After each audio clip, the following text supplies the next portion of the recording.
Halo, selamat sore. Apa kabar pemirsa TVR Parlemen dimanapun Anda berada? Berjumpa kembali dalam program TVR 17 bersama saya Rina Reski. Tepat pukul 17 waktu Indonesia Barat, kami hadirkan kepada Anda sejumlah informasi paling baru dan juga menarik seputar kinerja dan juga kegiatan DPR RI yang telah disajikan oleh redaksi TVR Parlemen. Dan pemirsa, inilah TVR 17. Selengkapnya.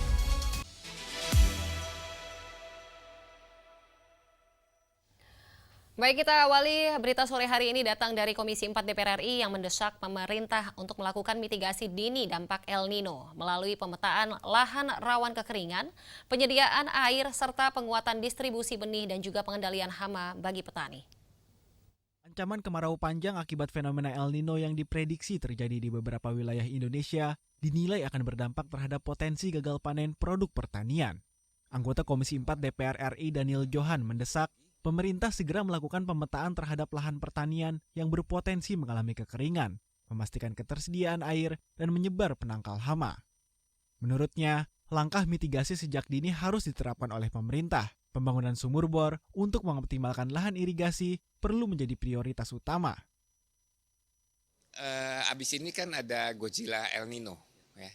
Jangan sampai seluruh lahan puso, seluruh lahan kekeringan, seluruh lahan terserang hama. Karena kalau udah kekeringan, hama itu sangat besar gitu.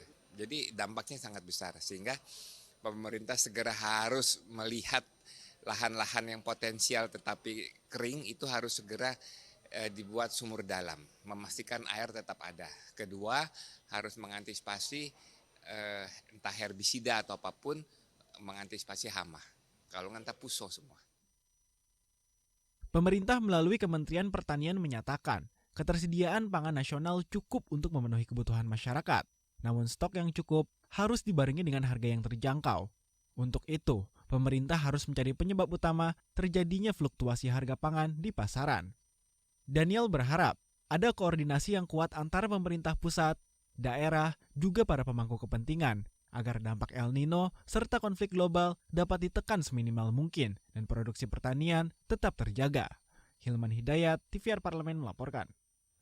Berita selanjutnya datang dari Komisi 8 DPR RI yang mendukung di sini untuk penerapan one-stop service dalam penyelenggaraan haji untuk meningkatkan kualitas dan juga efisiensi pelayanan jamaah, khususnya lansia dan juga penyandang disabilitas. Untuk meningkatkan kualitas serta efisiensi pelayanan jamaah haji, khususnya jamaah lansia dan penyandang disabilitas, anggota Komisi 8 DPR RI Seli Andriani Gantina mendukung penerapan One-Stop Service atau OSS dalam penyelenggaraan ibadah haji 1447 Hijriah.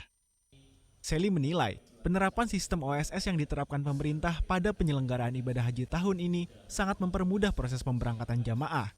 Pasalnya seluruh layanan telah terintegrasi dalam satu titik di embarkasi. Untuk mengoptimalkan hal tersebut, ia mendorong agar seluruh pihak terkait, khususnya petugas yang ada di lapangan, agar dapat meningkatkan profesionalismenya dalam memberikan pelayanan terbaik, mulai dari pelayanan kesehatan, proses distribusi kartu identitas, hingga pada penyaluran living cost bagi jamaah nanti. Karena bagaimanapun juga kesiapan dari petugas-petugas yang disiapkan oleh penyelenggaraan ibadah haji ini betul-betul profesional apa tidak. Yang justru harus dikhawatirkan adalah apakah bagian dari orang-orang yang ditempatkan di misalnya untuk di bagian kesehatan, kemudian orang yang membagikan kartu nusuk, kemudian orang yang memberikan kartu identitas, kemudian orang yang mengaktifkan nusuk tersebut, dia betul-betul bisa membantu para jamaah haji dalam mengaktifasikan tadi, apakah tidak? Selain itu melihat efisiensi dan manfaat dari pelaksanaan OSS dalam penyelenggaraan haji, Seli juga menegaskan perlunya perluasan penerapan one-stop service di seluruh embarkasi haji di Indonesia, disertai dengan peningkatan kualitas sumber daya manusianya. Ferdian dan Fitian, TVR Parlemen melaporkan. Komisi 10 DPR RI mendorong penataan ulang sistem penerimaan mahasiswa baru untuk mengatasi kesenjangan PTN dan juga PTS melalui pembagian peran yang jelas serta peningkatan akses pendidikan tinggi. Sistem penerimaan mahasiswa baru dinilai belum mampu menciptakan keseimbangan antara perguruan tinggi dan swasta. Banyaknya jalur seleksi, lamanya proses, serta perbedaan dukungan pembiayaan berdampak langsung pada akses dan distribusi mahasiswa. Komisi 10 DPR RI mendorong penataan ulang sistem pendidikan tinggi nasional. Di melalui pembagian peran yang lebih tegas antara perguruan tinggi negeri dengan perguruan tinggi swasta. Anggota Komisi 10 DPR RI Muhammad Nur Purnamasidi menilai, untuk mengatasi kesenjangan akses antara PTN dan PTS, perlu adanya pembagian tugas. PTN ini memerankan apa? PTS ini memerankan apa? Ini.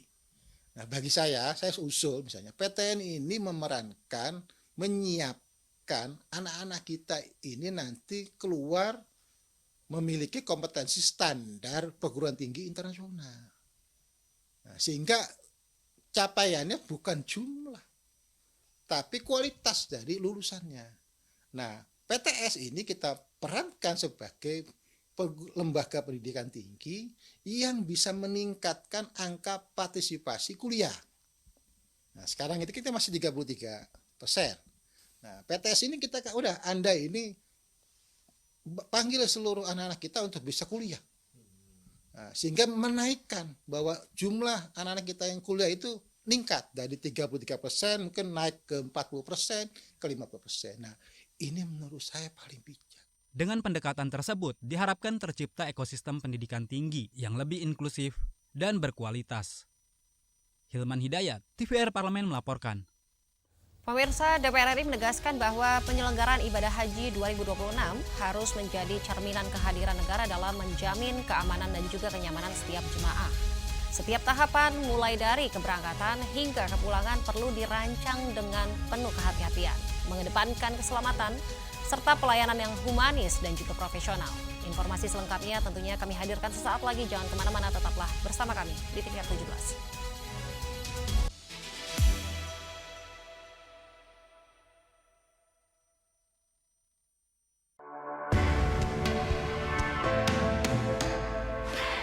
Dari ruang sidang Senayan, Jakarta, menyajikan liputan langsung kinerja DPR RI.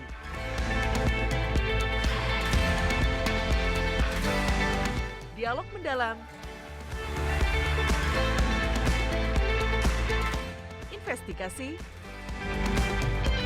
dan profil wakil rakyat. TVR Parlemen kini hadir 24 jam.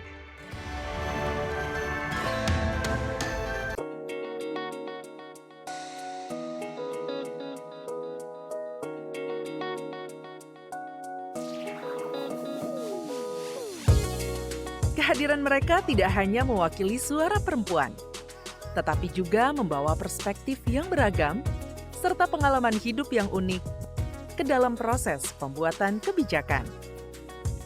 Saksikan Perempuan Parlemen hanya di TVR Parlemen. Yuk kita kenalan dengan anggota DPR RI periode tahun ini. Dari depan kursi, di balik kursi. Gini, di balik kursi. Aku ingin menjadi sesuatu yang mungkin bisa kau rindu. Itulah pokok nama. Semakin penasaran kan bagaimana kiprah karir politiknya? Hanya di TVR Parlemen. Di setiap langkah perempuan Indonesia, tersimpan semangat perjuangan yang tak pernah padam. Dari mimpi sederhana hingga keberanian mengubah dunia. Terinspirasi oleh Raden Ajeng Kartini, kita melangkah lebih maju, setara, berdaya, dan penuh harapan. Selamat Hari Kartini, perempuan hebat, bangsa kuat.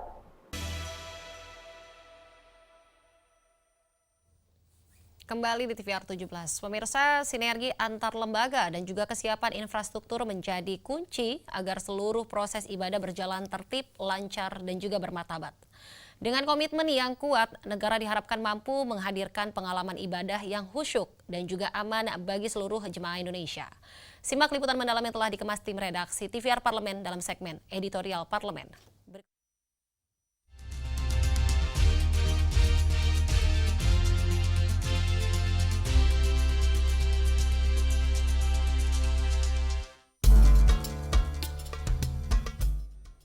Momen ibadah ritual tahunan yang dinantikan umat Islam di dunia akhirnya tiba.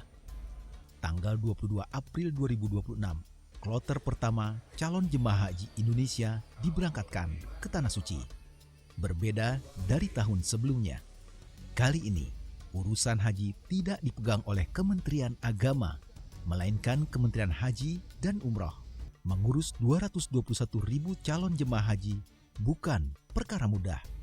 Bahkan, Kementerian Agama yang sejak awal mengurusi penyelenggaraan ibadah haji kerap diterpa kendala tiap tahunnya. Apalagi kini, dengan struktur organisasi baru, wajar saja bila muncul kekhawatiran di benak publik terhadap pengelolaan haji. Berkaitan dengan itu, Komisi 8 DPR RI tak henti melakukan pengawasan terhadap kinerja Kementerian Haji dan Umroh.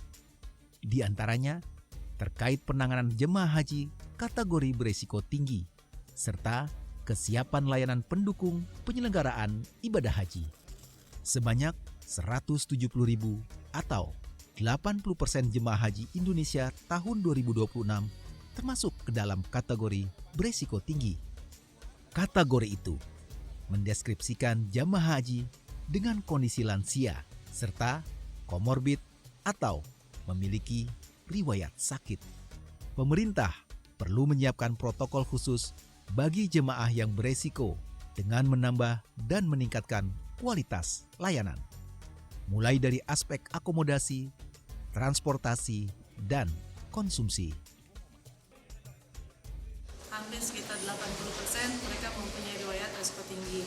Maka kami berharap sebetulnya dari Kementerian Haji betul-betul bisa mempunyai protap penanganan kepada para jamaah yang berisiko tinggi, kemudian para petugas-petugas haji juga bisa menyiapkan pelayanan yang terbaik kepada para jamaah tersebut. Di luar itu juga kualitas penanganan di akomodasi, transportasi maupun makanan konsumsi yang disiapkan untuk para jamaah bisa meningkatkan stamina para jamaah pada saat mereka persiapan menjelang Ar-Musna atau wukuf.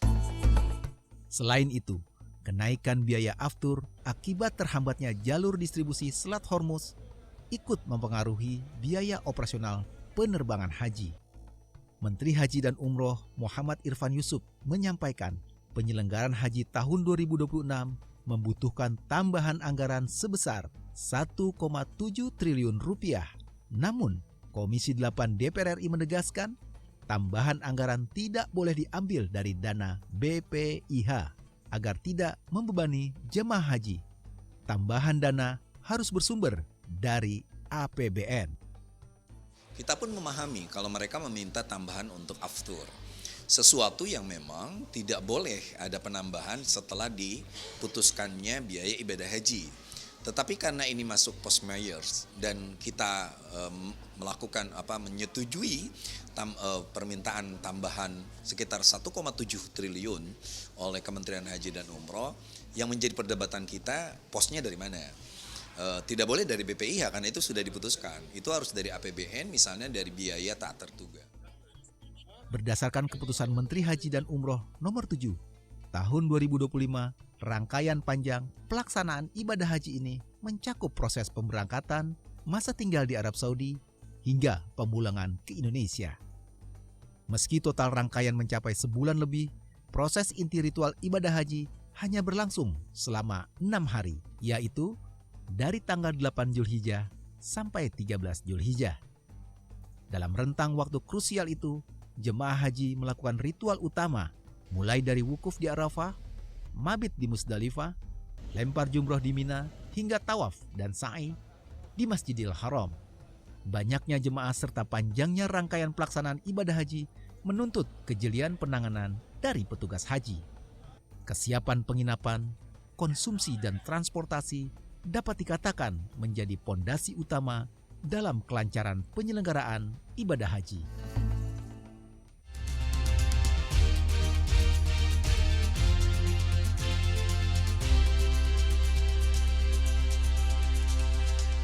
Pemirsa, pengesahan rancangan Undang-Undang Perlindungan Pekerja Rumah Tangga dalam rapat paripurna DPR RI menjadi langkah strategis dalam memperkuat perlindungan hukum bagi jutaan pekerja rumah tangga di Indonesia. Informasi selengkapnya tentunya usai jeda, tetaplah di TVR 17.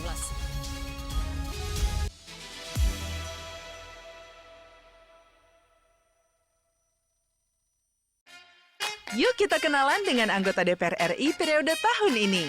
Dari depan kursi. Di balik kursi. Gini, di balik kursi. Aku ingin menjadi sesuatu yang mungkin bisa kau rindu. Itulah pokok nama. Semakin penasaran kan bagaimana kiprah karir politiknya? Hanya di TVR Parlemen.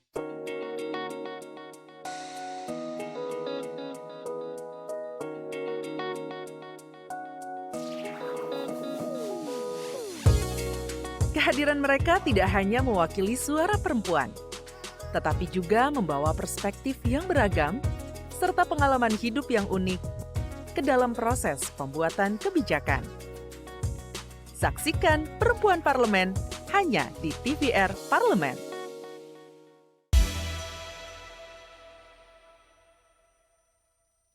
Kita kembali di TVR 17. Pemirsa, regulasi dalam rancangan Undang-Undang PPRT dinilai penting untuk menjamin hak-hak dasar pekerja rumah tangga.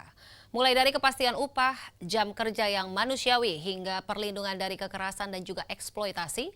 Di tengah masih rentannya posisi pekerja rumah tangga, kehadiran undang-undang ini diharapkan mampu memberikan payung hukum yang komprehensif serta mendorong terciptanya hubungan kerja yang lebih adil dan juga berkeadilan sosial. Untuk selengkapnya, berikut laporan rekan kami, Rahel Silalahi dari Gedung DPR RI Senayan, Jakarta. Ya baik, terima kasih pemirsa. DPR RI telah mengesahkan Undang-Undang Perlindungan Pekerja Rumah Tangga ataupun Undang-Undang PPRT, di mana memang undang-undang ini sempat tertunda selama lebih dari 2 dekade, tepatnya 22 tahun. Ini tentunya menjadi hawa segar bagi seluruh masyarakat Indonesia, terutama PRT, karena berbagai pasal menjamin hak-hak yang akan didapatkan PRT ke depannya. Lantas bagaimana pendapat DPR RI mengenai urgensi pengesahan UU PRT ini? Di sini saya bersama dengan Bapak Inyoman Parta, selaku anggota dari Badan Legislasi Fraksi PDIP Daerah Pilihan Bali. Selamat pagi, Pak. Ya, jadi kita sangat bersyukur setelah proses panjang diskusi politik di gedung DPR ini dengan berbagai pertimbangan, akhirnya setelah 22 tahun Undang-Undang tentang Pelindungan Pekerja Rumah Tangga bisa kita sahkan. Sehingga ke depan ada jaminan hukum, ada jaminan tentang kepastian status hak maupun perjanjian kerja yang akan terwujud hubungan kerja yang harmonis antara pemberi kerja dengan penerima kerja PRT-nya. Itu yang pertama. Terus yang kedua, undang-undang ini juga membangun kesadaran kolektif bahwa kita harus menghentikan stigma kepada para pekerja rumah tangga yang dulu disebut dengan babu, mohon maaf, yang disebut dengan pembantu. Nah, sekarang tidak lagi bahwa mereka adalah pekerja profesional yang bermartabat. Nah, yang lainnya adalah dengan adanya undang-undang ini tentu kita akan dapat memberikan perlindungan karena hampir 84% dari 4,2 juta kurang lebih 4,2 juta jumlah pekerja rumah tangga itu adalah perempuan, dan kurang lebih 24% dari data yang dikumpulkan oleh ILO itu adalah masih dalam kategori umur anak-anak. Oleh karena itu dengannya ada undang-undang ini tentu ke depan kita akan ke depan tidak boleh lagi anak-anak di bawah umur 18 tahun dan belum menikah itu masuk ke dunia kerja. Jadi mereka harus ada di sekolah, mereka tidak boleh lagi dipekerjakan dalam bentuk ruang kegiatan kerja apapun. Selain tadi dengan jaminan sosial dan yang lainnya, Bapak, apakah undang-undang ini nantinya melindungi kesehatan jasmani dan juga rohani dari para pekerja ini, Bapak? Karena kan kita banyak sekali menemukan tindakan kekerasan terhadap pekerja rumah tangga. Dengan adanya undang-undang ini tentu kepastian tentang hubungan kerja yang lebih harmonis akan tercipta, rasa nyaman dan aman bukan hanya kepada pekerja rumah tangga tetapi juga kepada penerima kerja, pemberi kerja atau yang kita sebut sebagai majikan. Karena tidak jarang bukan hanya pekerja rumah tangga yang sering rentan tetapi juga penerima kerja juga sering kena tipu dari para vendor atau yayasan yang nakal. Oleh karena itu dengan adanya undang-undang ini semua akan terjajah karena ada hubungan kerja. Berarti Tapi isu utamanya awalnya DPR melihat ini sebagai urgensi sampai disahkan sampai saat ini tuh seperti apa? Ini sesungguhnya perwujudan dari sila kelima keadilan bagi seluruh rakyat Indonesia, dan di situ ada kelompok yang marginal yang selama ini yang sangat rentan tetapi tidak terlindungi. Dengan hadirnya undang-undang ini tentu kita berharap bisa terlindungi. Terima kasih Bapak, terima kasih Bapak. Baik pemirsa, berarti dapat kita simpulkan dari laporan saya dan wawancara yang barusan saya lakukan bahwa undang-undang ini memang sangat memiliki urgensi yang tinggi, di mana ini dapat melindungi seluruh pekerja rumah tangga di Indonesia. Yang tadi seperti yang telah disampaikan Bapak Nyoman, masih banyak pekerja yang di bawah umur. Melalui undang-undang ini telah diatur batasan umur, batasan gaji dan juga jaminan sosial lainnya yang melindungi para penerima kerja, begitupun para pemberi kerja yang mungkin dapat tertipu oleh vendor-vendor yang ada. Demikian laporan dari kami, terima kasih, kembali ke studio. Selanjutnya pemirsa, apa saja yang menjadi sorotan di media online nasional pada sore hari ini? Tentunya saja tetaplah di TVR 17. Di setiap langkah perempuan Indonesia, tersimpan semangat perjuangan yang tak pernah padam. Dari mimpi sederhana hingga keberanian mengubah dunia. Terinspirasi oleh Raden Ajeng Kartini, kita melangkah lebih maju, setara, berdaya, dan penuh harapan. Selamat Hari Kartini, perempuan hebat, bangsa kuat. Yuk kita kenalan dengan anggota DPR RI periode tahun ini. Dari depan kursi, di balik kursi. Gini, di balik kursi. Aku ingin menjadi sesuatu yang mungkin bisa kau rindu. Itulah pokok nama. Semakin penasaran kan bagaimana kiprah karir politiknya? Hanya di TVR Parlemen.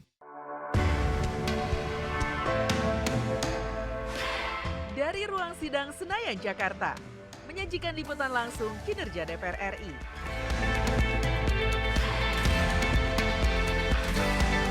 Dialog mendalam, investigasi, dan profil wakil rakyat. TVR Parlemen kini hadir 24 jam.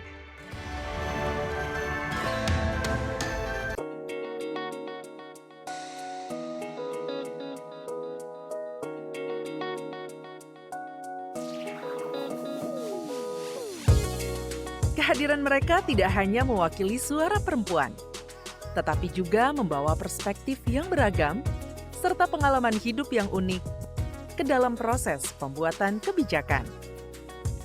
Saksikan Perempuan Parlemen hanya di TVR Parlemen.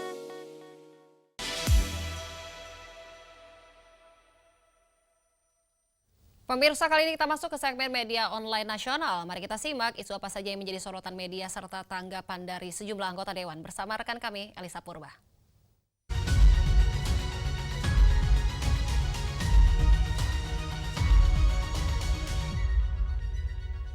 Terima kasih rekan Rini dan selamat sore pemirsa. Kita akan bahas apa saja yang menjadi headline di media online nasional pada hari ini. Berita pertama terkait Hari Kartini 2026. Puan Maharani tegaskan perempuan bukan objek, tapi subjek aktif perjalanan Republik Indonesia. Di beberapa media dapat kita saksikan di layar kaca Anda pemirsa, disebutkan momentum Hari Kartini 2026 kembali mengingatkan bangsa akan pentingnya peran perempuan dalam membangun arah masa depan Indonesia. Ketua DPR RI Dr. Honoris Causa Puan Maharani menegaskan bahwa perempuan bukan sekadar objek dalam arus pembangunan, melainkan subjek aktif yang memiliki suara, daya, dan kontribusi nyata dalam setiap lini kehidupan berbangsa. Semangat emansipasi yang diwariskan Raden Ajeng Kartini harus terus dihidupkan melalui kebijakan yang berpihak pada kesetaraan, akses pendidikan, serta perlindungan terhadap hak-hak perempuan. DPR RI memandang bahwa penguatan peran perempuan tidak hanya menjadi agenda simbolik, namun harus diwujudkan dalam langkah konkret melalui regulasi dan pengawasan yang berpihak pada keadilan gender. Dalam perjalanan Republik Indonesia, perempuan telah membuktikan kapasitasnya sebagai pemimpin, penggerak ekonomi hingga penjaga nilai-nilai sosial di tengah masyarakat. Oleh karena itu, DPR RI berkomitmen terus mendorong terciptanya ruang yang inklusif dan setara agar perempuan Indonesia dapat berkontribusi secara maksimal dalam menentukan arah kemajuan bangsa. Kita beralih ke informasi selanjutnya yang menjadi headline di media online. Terkait dengan insiden tembak di Puncak Papua tewaskan warga, DPR RI dorong dibentuknya tim investigasi. Dapat kita simak bersama di layar kaca Anda pemirsa. Insiden penembakan yang terjadi di wilayah Puncak Papua hingga menewaskan warga sipil menjadi duka mendalam, sekaligus peringatan serius bagi semua pihak. DPR RI menilai peristiwa ini tidak boleh dipandang sebagai kejadian biasa, melainkan harus ditangani secara transparan, akuntabel, dan berkeadilan. Anggota Komisi 1 DPR RI TB Hasanuddin tegaskan pentingnya kehadiran negara dalam melindungi setiap warga, terutama di wilayah rawan konflik, agar rasa aman dan kepercayaan publik tetap terjaga. DPR RI mendorong segera dibentuknya tim investigasi independen yang melibatkan unsur pemerintah, aparat penegak hukum, serta lembaga terkait guna mengungkap fakta secara menyeluruh. Tentu langkah ini penting pemirsa, tidak hanya untuk memastikan keadilan bagi korban dan keluarga, tetapi juga sebagai upaya mencegah terulangnya kejadian serupa di masa depan. DPR RI berkomitmen mengawal proses ini melalui fungsi pengawasan, sekaligus memastikan bahwa penegakan hukum berjalan secara objektif dan juga menghormati hak asasi manusia. Itu dia headline di media online pada hari ini pemirsa. Terkait dengan Hari Kartini, Puan tegaskan perempuan bukan objek tetapi subjek aktif perjalanan Republik Indonesia, serta insiden tembak Puncak Papua tewaskan warga. DPR RI dorong dibentuknya tim investigasi. Sekian dari saya dan kembali ke rekan Rini.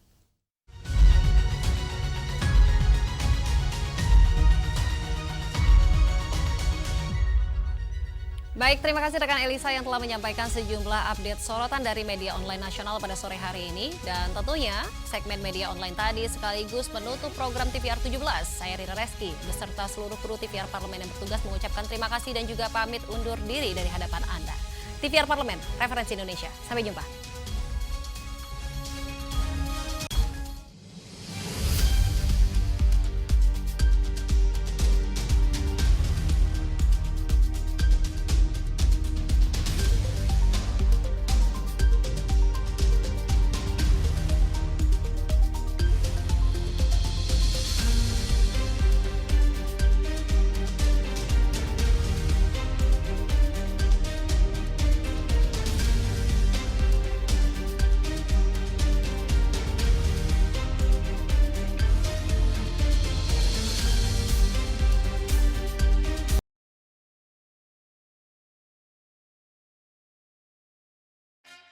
Yuk kita kenalan dengan anggota DPR RI periode tahun ini.